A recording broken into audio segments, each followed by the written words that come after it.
네, 2025년 8월 25일 이정훈입니다.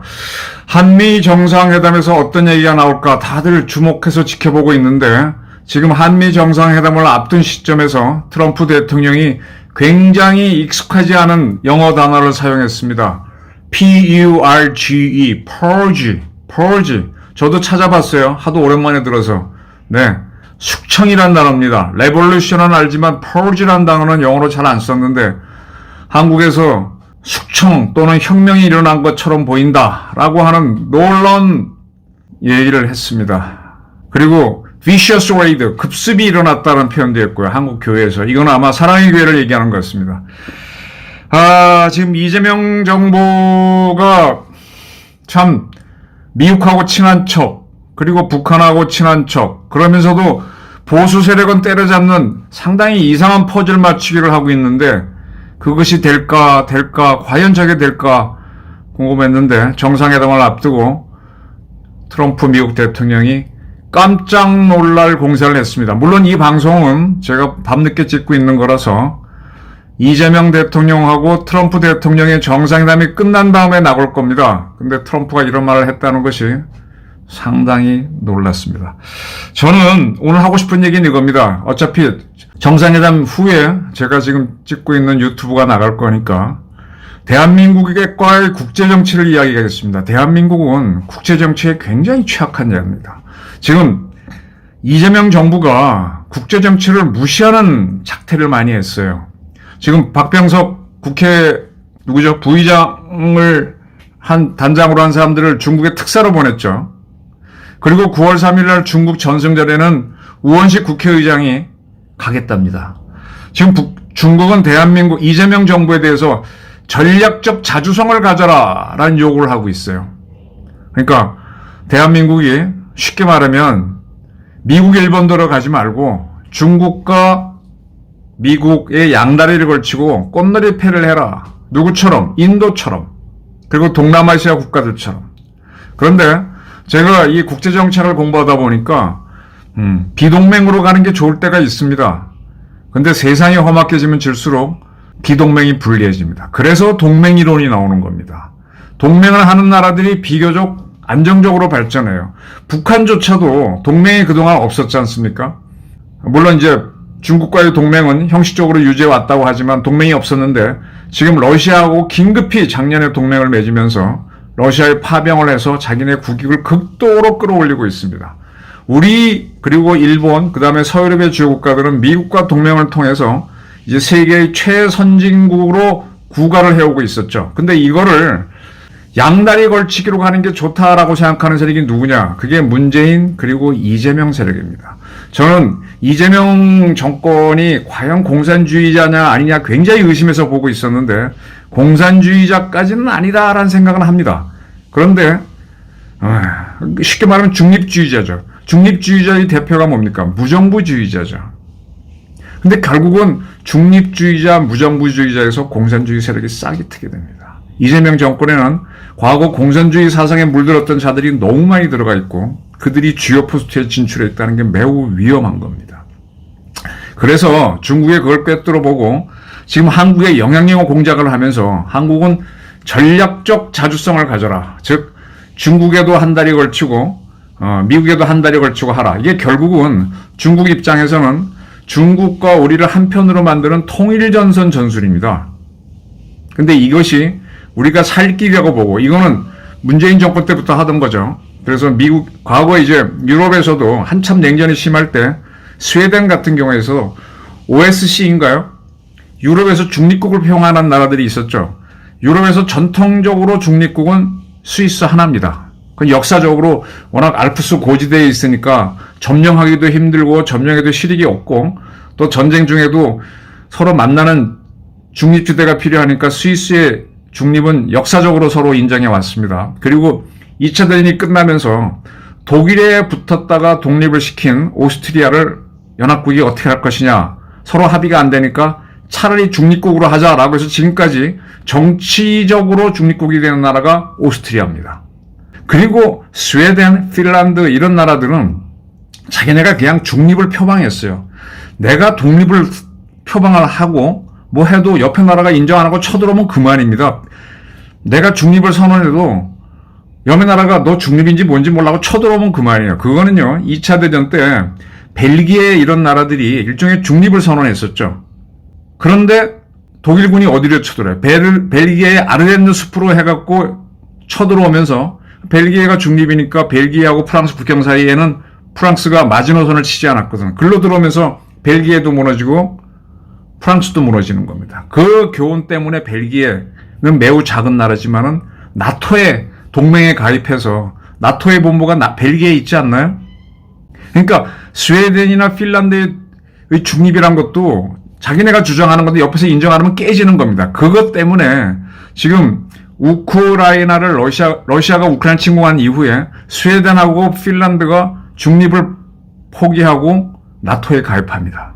이렇게 해서 결국은 다시 동맹이 더 유리하다는 형태로 가고 있는데 이재명 정권은 거꾸로 가고 있어요. 이 이론을 제시한 사람은 제가 알기로는 연세대학교 정의과 교수였던 누구라고 추정이 되는데 단정적으로 말은 못하겠습니다.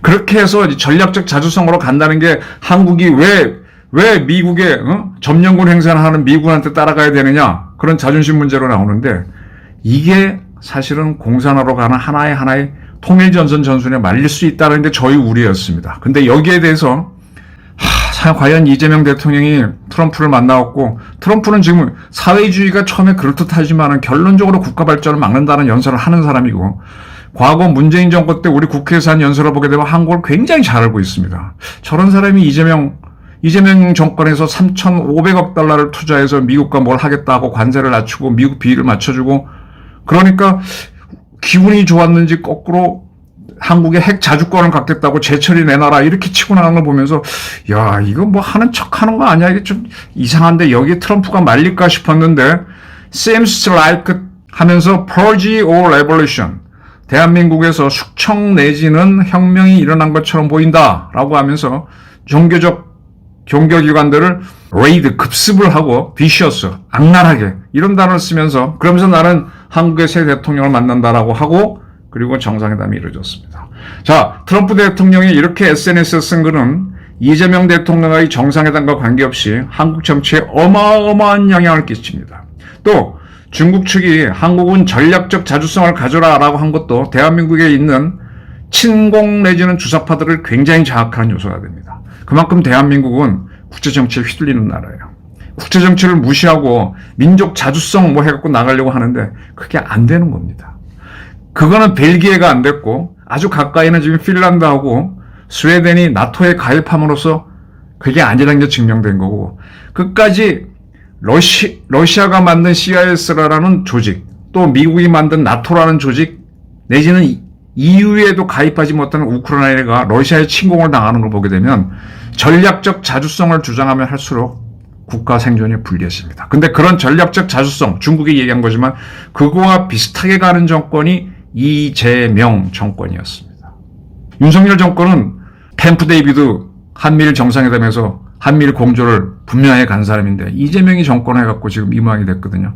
근데 그거를 트럼프 대통령이 딱 지적하고 이재명 대통령을 이제 제가 지금 방송 찍는 입장에서는 만나기 전이지만은 이 방송 나갈 때는 만난 다음일 겁니다. 뭐 둘이 어떤 회담을 하고 판이 깨질지 모르지만 대한민국은 국제정치에 굉장히 취약하다. 그리고 국제정치가 휘둘리게 되면은 대한민국 경제도 매우 어려워진다. 우리는 동맹이란 체제 내에서 또 미국도 동맹이니까 자기 동맹 맺은 나라에 잘 살아야 되니까 옛날 마셜 플랜부터 해갖고 많이 지원을 했죠. 그리고 한국은 가장 모범적으로 성장한 나라가 됐습니다. 물론 그렇게 성장한 나라들이 미국을 위협할 정도로 크게 되면 두들겨 패가지고 주저앉히긴 하지만 미국은 동맹을 잘 살게 해줍니다. 국제정치 틀 안에서 움직여야 되는데 이 틀을 깨려고 하는 게 이재명 정권이에요. 아마 이재명 정권은 한미정상회담 이번에 잘 됐으면 돌아와가지고 내란몰이를 더하면서 상당한 독재를 나가려고 했을 겁니다. 그래서 트럼프의 비위를 맞추면서 민족 자주성을 내세우는 척 하려고 했던 것 같은데 이제 트럼프 대통령은 46년생, 이재명 대통령은 64년생, 그러니까 18살 차이죠. 거의 작은아버지 삼촌뻘이니까.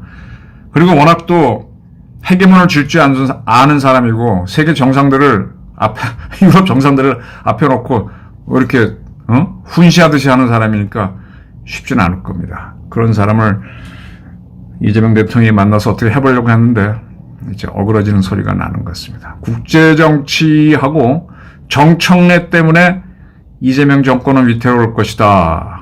그리고 트럼프가 이재명 대통령을 만나면 환대를 할까, 박대를 할까, 이용을 할까, 그리고 땐 이런 제목도 잡았었는데 그 현장을 여러분은 목도하고 계십니다.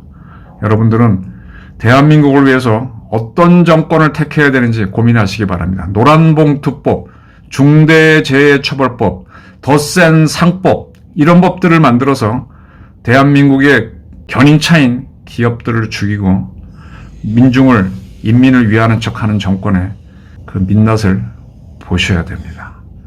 우리는 트럼프 미국 대통령의 국제정치를 다시 한번 봐야 됩니다. 그는 캐나다가 미국의 51번째 주가 되는 게 어떠냐라고 얘기했습니다. 사실은 캐나다는 국가방의 상당 부분을 미국에 의존하고 있죠. 알래스카하고 남쪽에 있는 미국을 지키는 북미사령부가 거의 캐나다를 지켜주고 있고, 그런 또 트럼프가 덴마크를 향해서는 그린란드를 넘겨라라 그랬습니다. 그린란드를 미국이 갖게 되면은 러시아를 굉장히 압박할 수 있습니다. 이렇게 이거 19세기에 봤던 국제정치를 지금 하고 있는 트럼프인데 그 앞에서 국제정치를 속이려고 했던 사람이 이재명입니다. 그가 트럼프를 너무 쉽게 평가한 거 아닌가. 쉽게 보고 뭔가 속이려고 하다가 와장창 말려든 게 아닌가 생각이 듭니다. 131년 전인 1894년에는 맞나요? 1894년에는 청일전쟁이 있으면서 거기서 거대한 국제정치에 휘말리면서 그리고 그로부터 다시 한 11년이 지나서 러일전쟁이 일어나면서 조선 그리고 대한제국은 식민지로 전락합니다. 국제정치를 무시한 결과 쇄국정책을 펼치고 친청으로 갔다가 친일로 갔다가 친청으로 갔다 왔다 갔다 하니까 그만이 되는 거죠. 이 비동맹 중립 노선은 매우 위험합니다. 지금 좌파 정권이 한 다리 건너서 집권하면서 뭐 중립적 전략적 자주성을 운운하다가 이제 이 냉전이라고 하는 냉엄한 국제정치 속에서 대한민국이 헤매고 있는 모습입니다. 트럼프가 세계 정치를 하고 있습니다. 푸틴을 불러서 박살을 내고 또 그러면서 또 뭔가 새로운 일전을 준비하는데 좌파들이 대한민국의 국제정치를 너무 무시한 게 큰 문제고 그 결과는 우리 국민 모두가 뒤집어 쓰게 될 거라고 저는 봅니다. 왜냐? 그를 대통령으로 뽑았거든요. 한미 정상회담 어떻게 되는지 모르지만 트럼프는 생각 밖으로 대한민국 그리고 이재명 대통령의 본질을 잘 보고 있는 것 같다. 제 생각은 그렇습니다. 감사합니다.